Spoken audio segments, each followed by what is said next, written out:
अस्सलाम वालेकुम रहमतुल्लाहि व बरकातहू। माय डियर स्टूडेंट्स, आज हमारा अगला टॉपिक है एडजेक्टिव।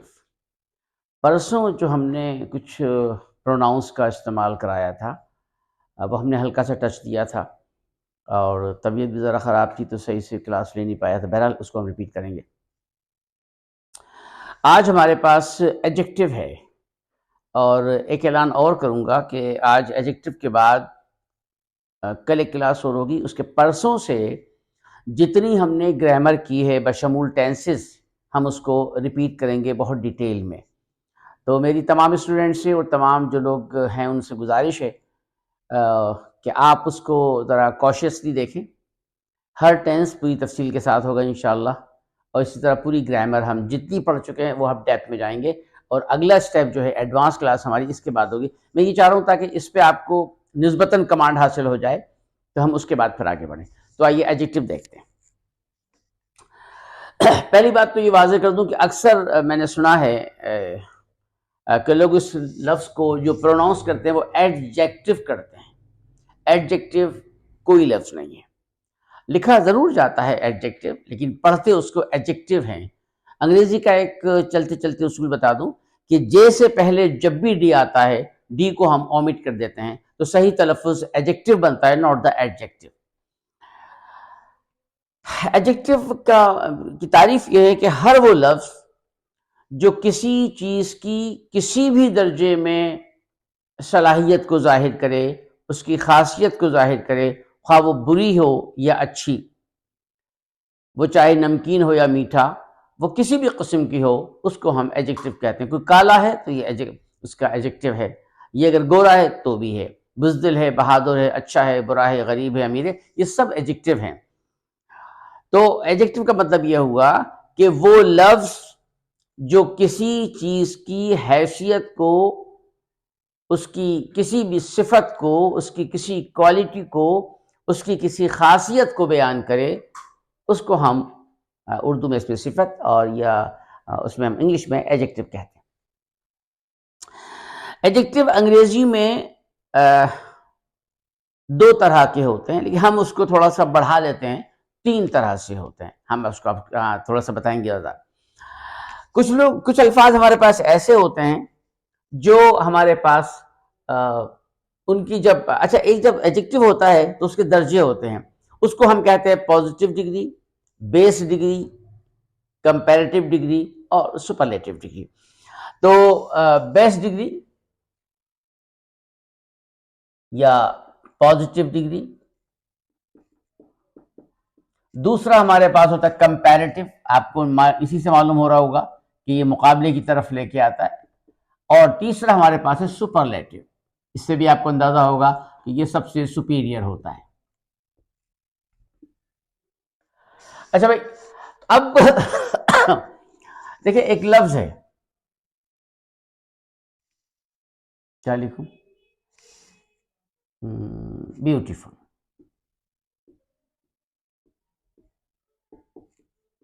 ब्यूटीफुल। और एक लफ्ज है ब्रेव।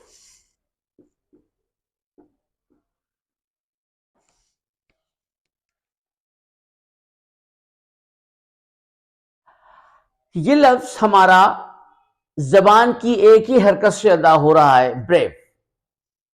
ये हमारे पास जबान को 2 या 3 मरतबा मूव करना पड़ता है, ब्यूटीफुल।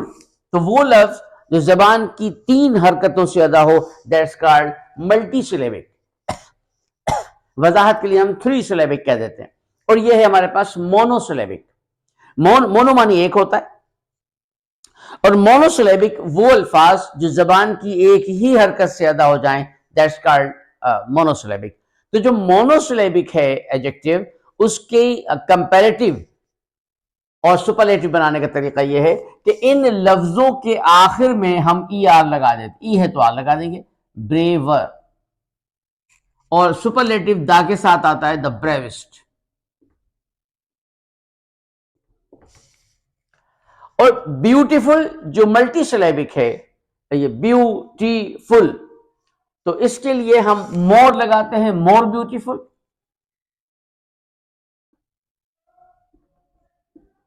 और सुपरलेटिव के लिए द मोस्ट ब्यूटीफुल।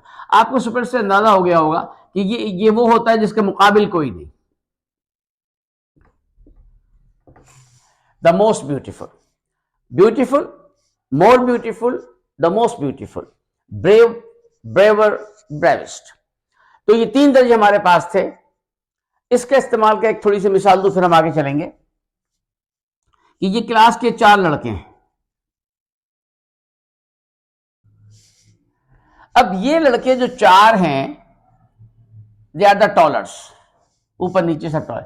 एक लड़का बहुत ही लंबा है, द टॉलेस्ट, यानी इसके मुकाबले में कोई भी नहीं, इसके मुकाबले में कोई भी नहीं। लेकिन ये जो लड़के कोई कम कोई ज्यादा, तो ये कंपैरेटिवली टॉलर हैं, इनसे मुकाबले में लंबे हैं। लेकिन ये जो है टॉलेस्ट, तो जहां पर मुकाबला हो ही नहीं सकता वो गया आउट क्लास है, वो सुपरलेटिव डिग्री है। और जो कंपैरिजन है, जब मुकाबला है थोड़ा सा कम थोड़ा ज्यादा, तो वहां पर कंपैरेटिव है, और ये बेस्ट डिग्री। हम थोड़ा सा और आगे बढ़ते हैं। हमने भी आपसे कहा था कि कुछ अल्फाज होते हैं जो मोनोसिलेबिक होते हैं, वो जैसे मैंने ब्रेव की मिसाल दी, ब्रेव, ब्रेवर, ब्रेवेस्ट। और कुछ होते हैं 3 सिलेबिक वर्ड होते हैं, ब्यूटीफुल, ब्यूटीफुल, इसको मोर और मोर से हम बनाते हैं। 2 सिलेबिक वर्ड्स होते हैं। तो इसमें सिफत यानी एडजेक्टिव की क्वालिटी के बाद, उसकी डेफिनेशन के बाद हम देखते हैं। देखिए, ब्यूटीफुल, ये हमारे पास 3 मर्तबा हमारी जो जबान को मूव करना पड़ा, ब्यूटीफुल। इसे हम कहते हैं मल्टी सिलेबिक या 3 सिलेबिक। ये ब्राइट जबान की एक ही हरकत से अदा हो गया, ब्राइट या न्यू, एक ही जबान से हरकत से अदा हो गया। ये डाउटफुल, ये 2 सिलेबिक वर्ड है। ऑब्सक्योर 2 सिलेबिक वर्ड है। प्रीटी, वाई पर खत्म हो रहा, होली, ये भी सिंगल वर्ड है, 2 सिलेबिक। तो जब हम इसकी कंपैरेटिव बनाते हैं, तो उसूल समझ लीजिए कि अगर लफ्ज मल्टी सिलेबिक है, ब्यूटीफुल 3 स्टेप में आ रहा है, तो हम इसको कंपैरेटिव बनाएंगे मोर से, और मोर ब्यूटीफुल। अगर ये है तो फिर द, याद रखिए सुपरलेटिव के साथ हमेशा द आता है, द मोस्ट ब्यूटीफुल। फिर मैंने लिखा ब्राइट, ये 1 सिलेबिक वर्ड है, मोनोसिलेबिक वर्ड है। मोनोसिलेबिक मानी एक वर्ड, मतलब एक जबान की हरकत से अदा हो जाए, तो मोनो मानी एक। तो मोनोसिलेबिक या 1 सिलेबिक वर्ड है, इसको हम कहते हैं ब्राइटर। तो रूल ये पता चला कि वो अल्फाज, ये हमने ई आर का इजाफा किया, इसी तरह न्यूअर होगा, न्यूअर, अब ई आर का इजाफा किया, यहां बी ई आर का इजाफा किया। तो जो मोनोसिलेबिक वर्ड होगा, उसकी कंपैरेटिव के लिए ई आर लगेगा, और सुपरलेटिव के लिए दा के साथ द ब्राइटेस्ट, ब्राइटेस्ट या द न्यूअर, NEWER, न्यूएस्ट। अब ये डाउटफुल है, तो 2 सिलेबिक वो वर्ड जो फुल पे खत्म हो या RE पे खत्म हो, उसको हम भी मोर से बनाते हैं, मोर डाउटफुल, मोर डाउटफुल, और the most doubtful, the most doubtful. और 2 सिलेबिक वर्ड प्रीटी, होली, जो वाई पे खत्म हो, LY पे खत्म हो। इसी तरह ऑब्सक्योर के बनेगा मोर ऑब्सक्योर और मोस्ट ऑब्सक्योर।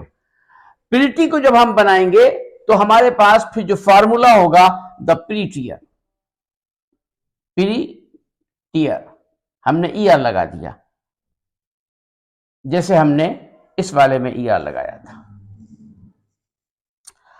अगर चाहिए 2 सिलेबिक है, ये ब्राइट 1 सिलेबिक था, प्रीटी 2 सिलेबिक है, लेकिन 2 सिलेबिक में अगर वाई पर खत्म हो रहा है, तो वाई हटाकर IER कर देंगे, द प्रीटीएस्ट, और सुपरलेटिव में PRETIEST, प्रीटिएस्ट।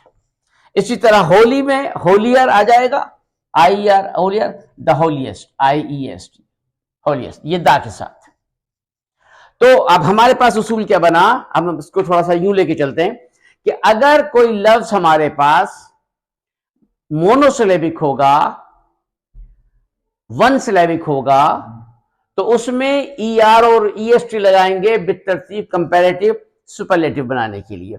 अगर हमारे पास टू सिलेबिक वर्ड हो और वो फुल पे खत्म हो या आरी पे खत्म हो, तो हम उसके साथ भी मोर लगाएंगे और द मोस्ट लगाएंगे। लेकिन अगर टू सिलेबिक वर्ड हो, प्रीटी, होली, और ये वाई पे खत्म हो, LY पे खत्म हो, या YLY पे खत्म हो, या ER पे भी खत्म हो, जैसे मैं भी मिसाल देता हूं, जैसे होलियर, जैसे मैंने मिसाल दी, प्रीटियर, इसका मैंने बना दिया था होलियर, और इसी तरह the holiest.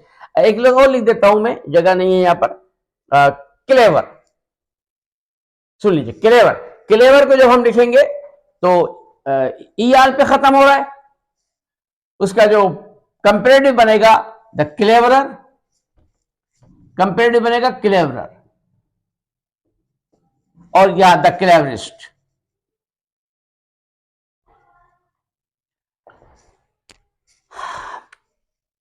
Beautiful, beautiful multi syllabic, three syllabic word है, मोर और मोस्ट से कंपेरेटिव सुपरलेटिव बनी।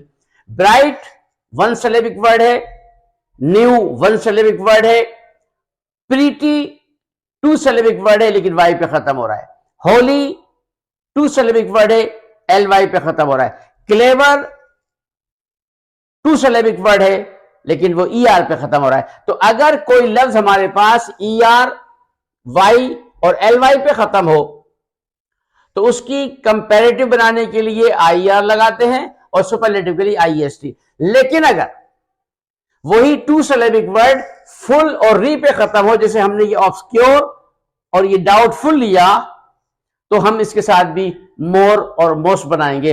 इसके अलावा सिंगल सिलेबिक वर्ड होगा ब्राइट, न्यू, तो हम उसमें ER EST लगाएंगे, और अगर मल्टी सिलेबिक, थ्री सिलेबिक या जाय सिलेबिक वर्ड होगा तो हम वहां पर मोर और मोस्ट लगाएंगे। ये एक स्टेप कंप्लीट हुआ। अब मैं इसके आगे चलता हूं।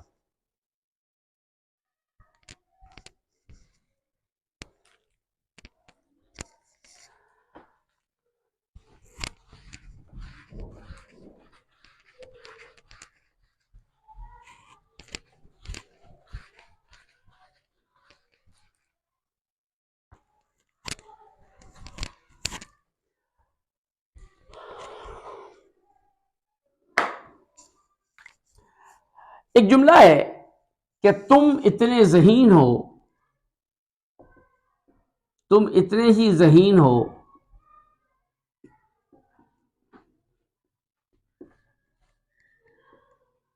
जितने कि तुम्हारे वालिद।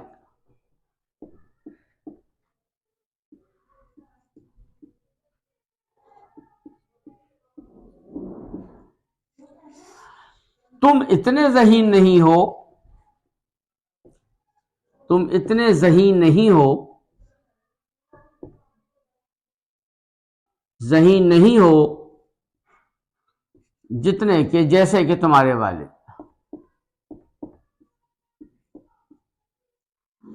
तुम्हारे, अब देखिए इस ये कंपैरिजन है।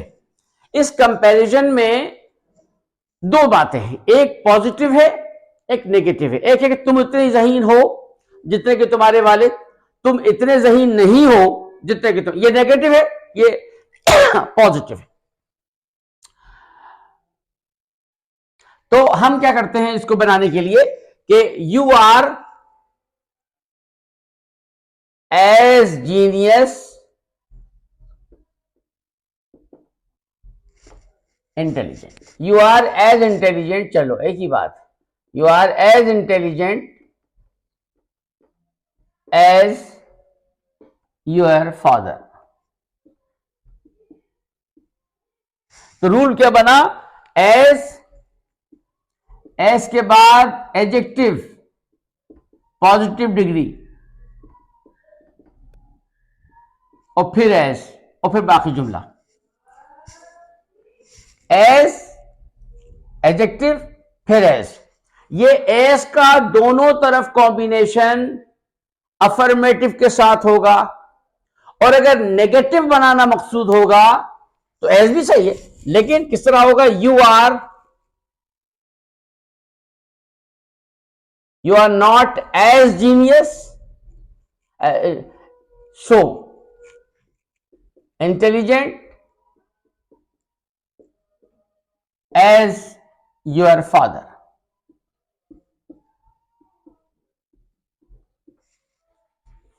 You are not as intelligent भी सही है, you are not so intelligent, so ज्यादा बेहतर है, you are not so intelligent as your father.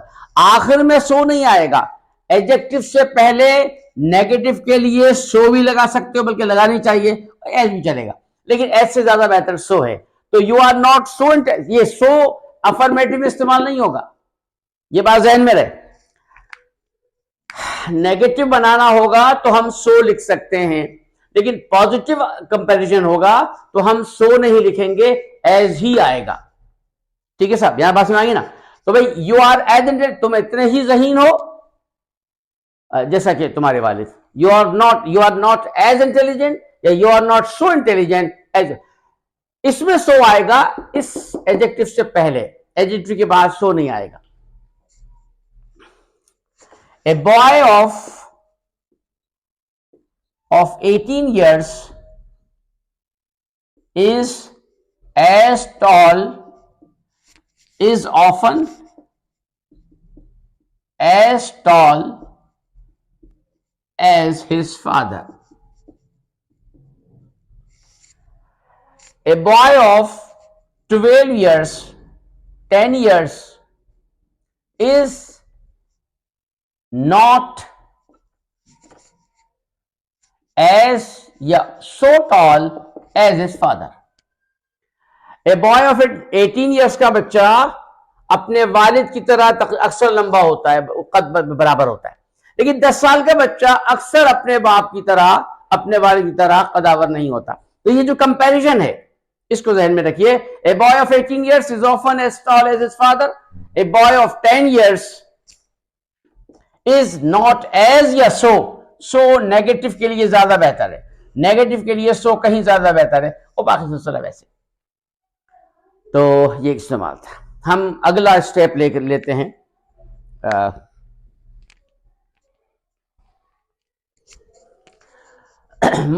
Comparison का हम अगला स्टेप लेते हैं।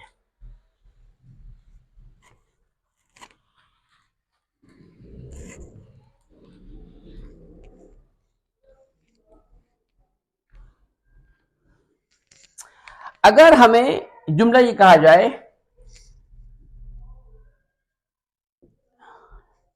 ये फिल्म हॉल इस शहर का सबसे बड़ा फिल्म हॉल है, शहर का सबसे बड़ा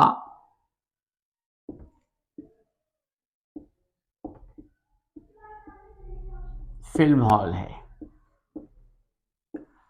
this film hall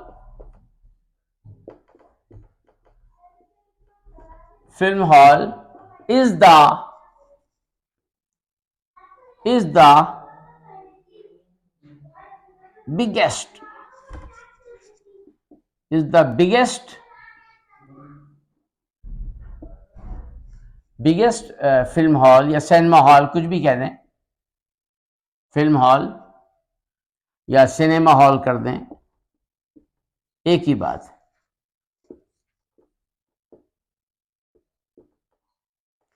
cinema hall या फिल्म हॉल इन द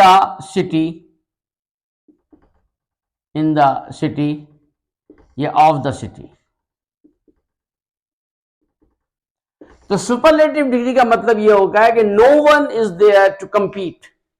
तो जब हम कहेंगे ये शहर सबसे बड़ा हॉल है, तो इस फॉर्मेशन में हम उसके बाद इन the city, in the hall, या ऑफ द सिटी भी कर सकते हैं, इन द कंट्री भी कर सकते हैं। मैं कहता हूं ये यूनिवर्सिटी का सबसे बड़ा डिपार्टमेंट है, this department is the biggest department, is the large department, is the very prestigious department of the university, या इन द यूनिवर्सिटी। ये दोनों तरह से ही सही हो सकता है, इन द यूनिवर्सिटी भी कह सकते हैं और ऑफ द यूनिवर्सिटी भी कह सकते हैं। तो ये हमारे पास एडजेक्टिव था।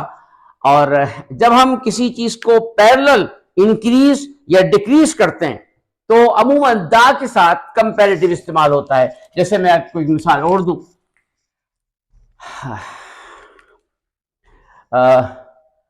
आई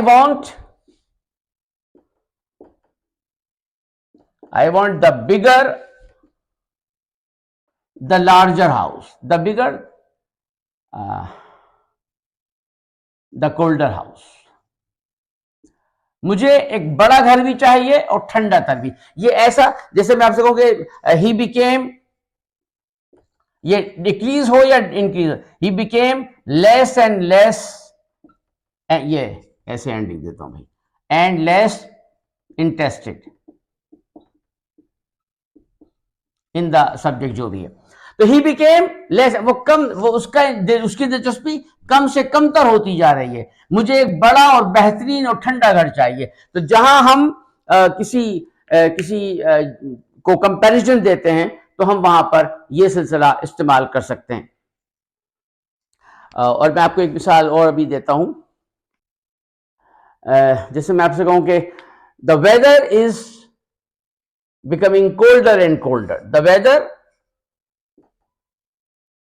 वेदर किस पर भूल गए भाई, weather is becoming colder and colder. तो जहां पर कंपैरिजन आ जाता है तो हम वहां पर दोनों, कभी कभी कंपैरेटिव को यूज करते हैं, और लेकिन ऐसा कंपैरिजन कि उसके मुकाबले में कोई भी नहीं, तो हम वहां पर जो है वो सिर्फ जो है वो थर्ड फॉर्म इस्तेमाल, सॉरी, सुपरलेटिव डिग्री इस्तेमाल करते हैं। और सुपरलेटिव डिग्री का मतलब है वो, जैसे मैंने कहा कि this film hall, this showroom is the biggest showroom of the city, in the city. I want a bigger house and the better house. I want a bigger house and the colder house. I don't want such a house which is very tinny cottage. है ना? तो इस type के जुमले जिसमें कि हम ये चाहें कि, या मैं कहूं कि आई वॉन्ट अ शर्ट,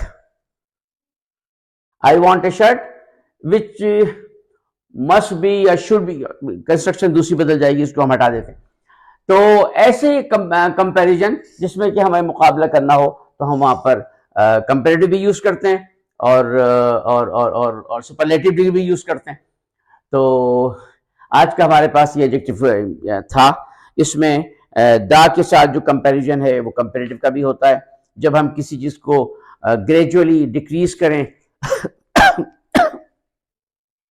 या ग्रेजुअली हम उससे इंक्रीज करें तो हम उसमें दा के साथ इस्तेमाल करते हैं। जैसे मैंने भी मिसाल दी आपको कि he became less and less interested in the matter, वो उसका इंटरेस्ट कम से कम होता जा रहा है। या I want a bigger and better, I want a bigger and colder house, वगैरह वगैरह। तो इसी तरह से जैसे मैंने कहा कि weather is going to be colder and colder, मौसम ठंडा से ठंडा होता जा रहा है, या इसी तरह से हम कोई भी जुमला कहें। तो ये हमारे पास एडजेक्टिव की बुनियादी स्टेज था और बुनियादी चीज़ें थी जो हमने कंप्लीट की। अब इंशाअल्लाह और रहमान रहीम कल, अगर नहीं कल नहीं तो परसों से जितनी भी हमने ग्रामर की है उसको हम डिटेल में पढ़ेंगे, पूरे टेंसेस। जैसे कि बार बार लोगों के मैसेज भी आ रहे हैं कि मैं टेंसेस को रिपीट करूं, और मुझे करना भी था। तो अब जो हमारे पास रिपीटेशन होगी वो इंग्लिश और उर्दू के मिक्सअप के साथ होगी, ताकि हर दो तबके के लोग इसको समझ लें। बहुत शुक्रिया, अपना ख्याल रखिएगा। गुजारिश है इसको सब्सक्राइब कीजिए। और आज भी हमने एडजेक्टिव की बुनियादी कुछ फॉर्मेशन देखी थी। इंशाल्लाह जब हम इसको रिपीट करेंगे तो बहुत ही डिटेल में, और एडजेक्टिव का हम एक हिस्सा पहले कर चुके हैं, जो एडजेक्टिव प्रोनाउन वगैरह में हम कर चुके थे, लेकिन हम फिर उसको डिटेल में करेंगे इसी तरह से। ठीक है साहब, बहुत शुक्रिया, अपना ख्याल रखिएगा। अस्सलाम वालेकुम।